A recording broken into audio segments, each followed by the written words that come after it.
For part 2, let's look at another common graph that we will find. This graph right here shows that as my time value increases while going to the right, my position value is going to decrease as it drops down further and further. So we would say that this is going to be an inverse relationship. I have this on my gold sheet right here showing me that shape, and it tells me that as x increases, y decreases. So I know as one goes up, the other is going to go down. It's called an inverse proportionality. So I know that my position d is going to be proportional to 1 over t. Again, using d and t is preferred over y and x because y and x do not appear in my graph.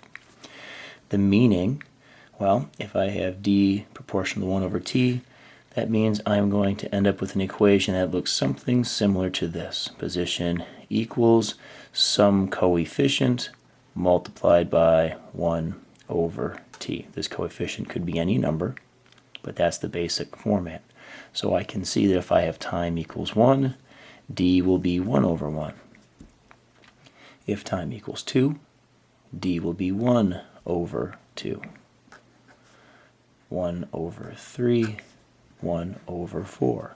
So if I were to be asked the meaning of what this relationship shows, it means that if I took my time value and I did a mathematical function to it, once again, let's just go with times 2. I can see an example here that if I take 1 and I double it, my position value gets reduced by the factor of 2, or half as big. If I go from 2 to 4, that is doubling my time. I go from 1/2 to 1/4. Once again, that is half as much.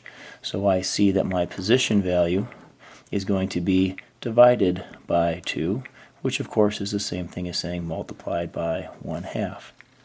So this meaning of my relationship says that if I double time, I divide by 2, multiply by 1/2, or I could say that I half the position. If I were to multiply by 3, my position would be divided by 3. If I took my time and divided it by 4, then the opposite again happens to my position. It would be multiplied by 4. I can see that right here. If I went from 4 up to 1, that's divided by 4. My distance goes from 1/4 to 1. That's 4 times as big.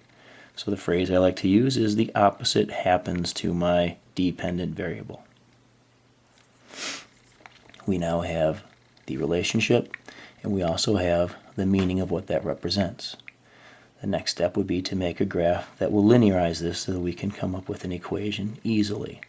Our gold sheet tells us that if the relationship is d proportional to 1 over t, that's exactly what we graph. We graph d and 1 over t. Good habits of putting a title in at the top.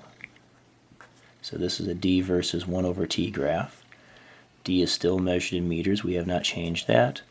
Whatever I do to my variable here, I must do the same thing to my unit. So if it's 1 divided by time, and time is measured in seconds, my unit will be 1 over seconds. And if this is truly the relationship, we will find a straight line. This straight line follows the mathematical equation of y equals mx plus b. I will use my computer to quickly and accurately find a slope for us. Once again, let's just say that we get a nice simple number of 2. Now that I have an equation, I do need to know what the slope is going to be, or the slope unit is going to be for this number 2. I show my work.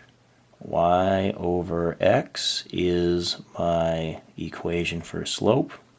I do not need numbers because I have already figured out that it's 2. So I simply plug in my variables. Y is measured in meters, so I end up with meters on top, divided by x. In this case, x is measured in 1 over seconds. Since I have 2 division bars, I know that's not going to be accepted. So instead of dividing by 1 over s, I am going to multiply by s over 1. Meters times seconds, I can ignore the divided by 1, and so I end up with something that would be called a meter second. For us in physics, we're not going to have much use for this. This is a made-up relationship, but in this case, the unit is meters times seconds. We would read that as simply meter seconds. So my final equation is going to follow this format. Y is d in this graph equals my slope m. That slope is, once again in parentheses, 2 with the unit of meter seconds. So 2 meter seconds, there's my slope, times x, which is 1 over t, so I can write that in as 1 over t, plus whatever my y-intercept is. Once again, we'll call it 0.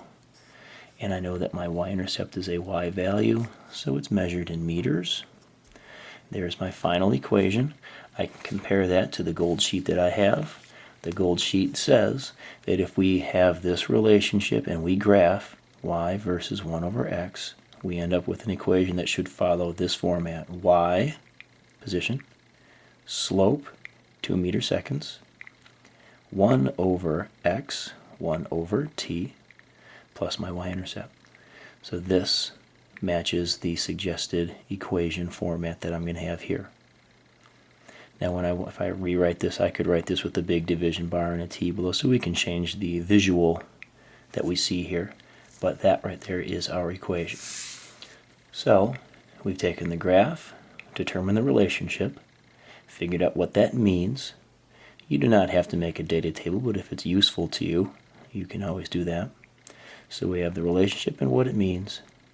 We made a new column for our data with a new unit. It's a straight line, so we've determined what the slope unit is going to be. And now we simply replace y equals mx plus b with our physics letters and our values. This would be for an inverse relationship.